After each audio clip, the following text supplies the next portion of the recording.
Hello, hello, hello.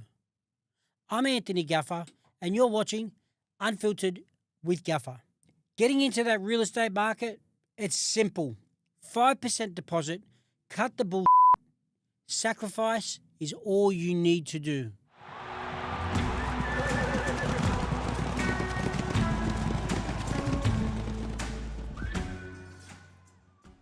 We can continue to talk about raising that 5% deposit or the 10% deposit, 20% deposit to buy your first home. But we've got to go back a step. It's no good standing around at a barbecue telling everyone you're going to buy a property and you don't really know what to do, or you can't really get that deposit together because it's just too hard. It's actually not that hard. It's actually not hard at all. Actually, it's very easy. But you've got to make some sacrifices. And I'm not going to sit here and start hitting people with a stick. But the bottom line is, if you want to buy a house, you want to get into that first property to start your investment journey, to start building that property portfolio that you're talking about, well, I think you should listen today because it doesn't really have a hell of a lot to do with the amount of money you're earning. Of course, if you earn a lot of money, it's going to make it a lot easier. But there are ways to get in. Let's face it. You're a first-year apprentice, a second-year apprentice, third-year apprentice. You're not earning a lot of money. Whether you're a sparky, plumber, hairdresser, it doesn't matter. The money's not massive. Whether you're a junior in the accounts department or this is your first job doing marketing, you're going to be on $60,000, $70,000, $80,000. So how do you go and take on a mortgage for $1 million or $700,000 and you're earning $1,000 a week after tax? I think if you apply the right mindset and if it's something you really want, instead of making it a burden, make it a challenge. Set yourself some tasks, some goals, and make them achievable. But I keep coming back to, what sacrifices are you prepared to make to look towards having financial freedom in the long run? Now, one of the things I encourage people to do right from the get-go is reduce your living expenses. It's not rocket science. Anyone will tell you that. But it's how you invest it. It's what you do with that money. Now, let's just tick off a few of the little boxes. Whether it's my own family or my own friends or people who I'm mentoring when it comes to buying property, the biggest issue they've got right from the get-go is they've secured a new job, they're earning their own money, all of a sudden they want to leave home. If you can stay home as long as possible, at least till you get that deposit in place. I'm not saying stay home till you're 65 years old or 50 or 40 or 30. But I'm saying you need to stay home as long as you can and try and secure that deposit. Because that is the beginning of your journey. Because you're also learning about sacrifice, not about saving money. It's not just about saving money. You're learning to sacrifice. Okay, your friends have got an apartment there at Bondi or in Adelaide or Brisbane, wherever you live in Australia. Your friends have got a nice apartment and it's cool to go to their house for the weekend, or it's really cool to have a barbecue there before you head out to the pubs. But if you start renting now and paying the big bucks of your own place, you're never going to get ahead. You are never going to get ahead because it's not about outlaying the money only. You're learning to live a lifestyle that you can't afford. And that's our biggest problem. The younger generation are living a lifestyle that they can't afford. That's what we need to change. The sacrifices need to be made early before you start learning to live a life of luxury that's not yours because you can't afford it. Now, I'm not saying that you've got to lock yourself in your room forever. But let's talk some numbers. If you go and take on your own apartment, you're talking $500, $600, $700 a week for a one bedder in most areas of Australia, unless you're in a country town, of course. But by exposing yourself to that type of rent, how are you going to save money?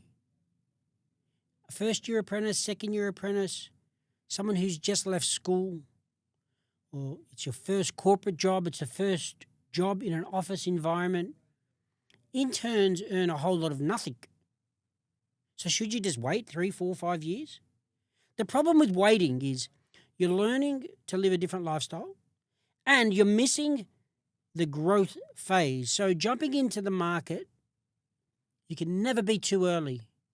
Beg, borrow, steal, do whatever you need to do to get that first deposit.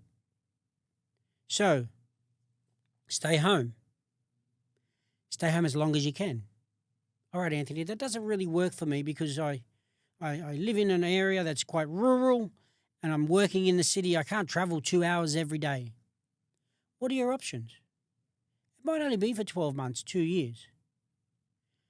Your options are share a house with somebody, take on a bedroom, make a sacrifice. For a couple of $100 a week, you can have your own room with a lock on the door and share a bathroom for a year. That's just what you need to do.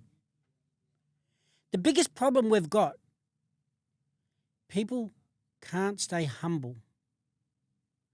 They need to live a better life than the Joneses. They need to have a champagne type of lifestyle.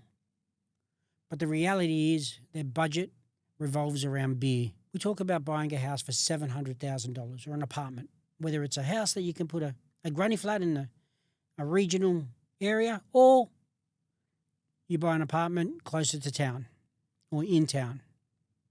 And they are definitely there at $700,000. So let's just talk about jumping into that apartment for $700,000 or that house with a granny flat in the second phase. You need $35,000 as a 5% deposit. There are government schemes that are allowing you to buy a house. They'll waive the stamp duty if it's your first home. You've got to live in it. Live in it for 12 months and then you can see what happens then. Your situation, your circumstances might change. It's not illegal to then rent that house out after 12 months.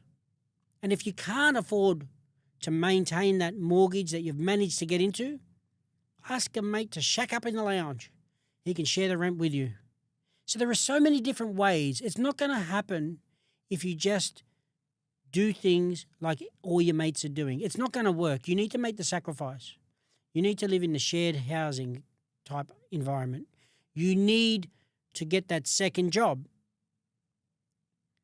You need to hold those conversations with a broker, with a bank, instead of just going to the pub every weekend.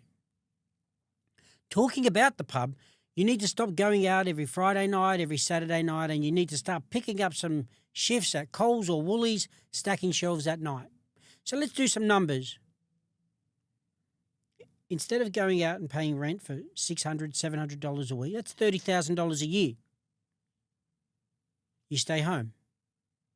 When you are paying $30,000 a year rent, no one's going to pay the bills for free. $15,000, $20,000, maybe more if you've got a car. You've got electricity bills, water bills. You don't need those when you're trying to buy your first property. If you've got a car, there's $15,000, $20,000 as well. You might need a car for your job. Well, instead of getting something brand new, make a sacrifice. Get something within your means. Buy a car that's not too expensive. Maybe buy a car for the first time that you don't even need to insure. Reduce your expenses, especially if you're leaving that car at a train station. Just get something that's going to get you from A to B for the first year, for the second year. That will allow you to get into that property market, to be a first home buyer. Worst case scenario, if you need to live near your work, well, share an apartment, share a house with somebody. Get your own room, but instead of paying $600, $700 a week, $300 a week. There's another $15,000 a year. What are you saving? A minimum of $300 a week. That is significant when you're trying to buy a house. Owning a car will cost you $20,000 a year as a minimum. Fuel, insurance, all the expenses that come with owning a car. If you own it outright or lease it, it's still an expense you don't need if you can still get around on public transport. Like I said earlier, if you need it for work, buy a vehicle within your means. Don't live above your means. So we're saving $25,000 in rent, approximately. You're saving $20,000 a year in not owning a car, straight up. $45,000 you've already saved. They're the basics. By living out of home, you've also got $10,000 a year in expenses. So we're knocking on the door of $50,000 that you can save by staying home in that first year. That's well above the amount of money you need to buy your first home. We're talking about buying something for $700,000 with an outlay of $35,000 for your first home buyer. So not paying rent, that's a big ticket item. Not owning a car, big ticket item. There are so many more changes to your life you can make. Instead of buying 2 or 3 coffees a day, there's $20, $30. Why wouldn't you treat yourself to a coffee every Monday and every Friday? You're saving a couple of $100 a week once again. Even making your own lunch will save you $40 a day in Sydney. It's going to cost you $5, $6 to take your lunch in, and it's probably better for you. Now, when it comes to making your lunch, you might be saying, it's only $20, $30 a day and time. Well, now you've got time. It's not like you're selling your time for money. So sacrifice some time, make your lunch, do some meal preps. Not only will it help your health, you'll be eating better, and you'll be saving another couple of $100 a week.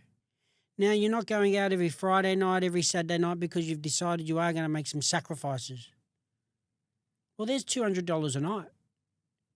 Friday night, Saturday night, $400 a week, $20,000 a year. Making that sacrifice doesn't mean you're going to live like a pauper. It doesn't mean that you're not going to be able to do anything. It just means instead of going to a fancy restaurant once a month where you're spending $300 or $400, you have a picnic. You can have an enjoyable picnic for under $40. Take the blanket, $12 bottle of wine, a bit of cheese, some bickies, some cold meats. You have a great day out. So you don't need to spend big money to have a good time. You need to make these sacrifices. This is not just about saving money. You're setting the right mindset to start appreciating things once again. Jumping on a bit of public transport will make you realize the value of a car. Staying at home longer will make you appreciate the home when you buy it. Not having 3 coffees a day at your local coffee shop will make you appreciate the coffee that you treat yourself to on a Friday. Not getting pissed every Friday and Saturday night at the pub will really make you enjoy that drink you have once every 6 months or at Christmas, like I'm doing. Starting to appreciate the simple things in life. So you're priming yourself for the big picture, priming your mind to be able to make sacrifices, to live a lifestyle below your means. Living a lifestyle below your means is the key to building a portfolio. After your first property, second property, third property, I don't want to get too ahead of myself, but you look at the big-time investors, they're not running around with fancy watches or fancy cars. They haven't lived within their means. They've lived below their means and continue to invest. How do people end up with 20 properties or 30 properties or $100 million worth of real estate in Australia? Because they continue to invest and live below their means, not even at their means. As a first-year apprentice, second-year apprentice, someone who's just entered the workforce, these are the things they need to take on board to achieve purchasing a home. And you can do it in 12 months. Okay, Anthony, I still don't earn enough money. It's my first job. I'm on $45,000. Well, given that you're not going out on a Friday and Saturday night anymore, go down to Coles, leave your details every single day until they call you up and tell you to come and stack shelves tonight. We need help. Go and speak to the coffee shop. Can I help pick up glasses? Can I take orders? You could do that Saturdays and Sundays for the first 12 months. Make the sacrifice.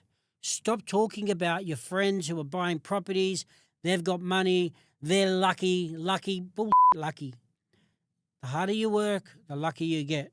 So there are two main elements. Even though I may have mentioned earlier, it's not how much you earn, it's what you do with it. Not how much you earn means don't park yourself in a pigeonhole thinking you can't do this because you're only on 60,000. Hustling and getting in to that property market sooner is going to pay dividends. And what do I mean by that? This is a really important point. Well, given I'm on rubbish money as I'm a first-year apprentice, second-year apprentice, third-year apprentice, why don't I just wait? Okay, then you're talking 5 years down the track until you start earning money. And you've learnt to live a lifestyle above your means. That's the biggest problem. What you need to do is this. Hustle, get your property as your first year or second year apprentice, stacking those shelves at night, making those sacrifices. Because let's face it, if you go and buy a property as a first year apprentice, 5 to 7 years later, if you're talking to the right people, that $700,000 property is worth $1.4 million. And I can talk from experience. Investing in property in Sydney, look at the track record. Look at our history. It's a license to print money. Why wouldn't you jump into that market when you can? Waiting 2 or 3 years means you've missed the growth. You've missed the rental income. Oh, but Anthony, how do you know that in 5 years' time I don't want to travel the world? Well, if you've managed to secure 2 properties generating rent, is that a bad problem? That you're in the Bahamas, someone paying rent, surplus money, and you're spending it? So, being in the Bahamas, because you've got 2 properties, someone's paying rent, you're taking in the income, that makes a lot of sense to me. There is no reason why you should not be buying a property in your first year of employment. If you don't land it, there's no reason why you shouldn't be striving to do that. My daughter Mary just bought her first property. No money from dad. She saved. She's been working since she was 14 years old. In actual fact, before that, she just secured an apartment in North Sydney. She's on her journey. Hope you don't mind me saying this, Mary.